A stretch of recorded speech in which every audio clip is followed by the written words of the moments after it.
বার্থডের দিন সন্ধ্যেবেলায় চলে গেছিলাম স্টার মলের জাস্ট মেমোরিতে। ওখানে গিয়ে একটু ক্যাট মেরে সুন্দর করে তারপরে আমি বসে পড়েছি তিনটে কেক নিয়ে। এখানে আমি একটু পোস্টার দিয়ে ফটো তুলছিলাম। তারপরে স্পার্কেল সার্কেল দৌড়ানোর পর আমি এখানে তিনটে আমার বার্থডে স্পেশাল কেক আমি কেটে নিয়েছিলাম। প্রথম যে কেকটা কাটলাম সেটা আমাকে গিফট করেছিল প্রিয়াঙ্কারি। নেক্সট এটা আমাকে একটা ভাই দিয়েছিল, আর এটা আমার একটা বন্ধু নিয়ে এসেছিল। তারপরে সবাইকে কেক খাওয়ানো কমপ্লিট হয়ে গেল। এখানে কেক খাওয়াতে খাওয়াতে একটা হাসির কোনো কথা হয়েছিল, এই নিয়ে আমরা হাসাহাসি করছিলাম।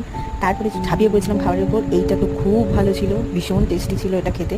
Dry chilli chicken kind of কিছু একটা, যেটা আমার খুব ভালো লেগেছে। এটা আমি অনেকটা খেয়ে নিয়েছি। নেক্সট এটা একটা মাছের কোনো আইটেম ছিল, যার মধ্যে মাছটা একদম ছিলই না, এটা আমি ভাঙতে পারছিলাম না। তারপরে পাশ দিয়ে আমাকে একজন হেল্প করে দিয়েছিল, এটা ওকে ওকে ছিল। তারপরে আমরা ঝাঁপিয়ে পড়েছিলাম মেন কোর্সে রাইসটা ভালোই ছিল মোটামুটি, খুব একটা খারাপ না, উগ্র কোনো সেন্ট ছিল না, যেটা আমার খুব ভালো লেগেছে। তারপরে রাইসে করে নিয়েছিলাম চিকেন কষা। এখানে আমি বলে বলে দিচ্ছিলাম কোন পিসগুলো।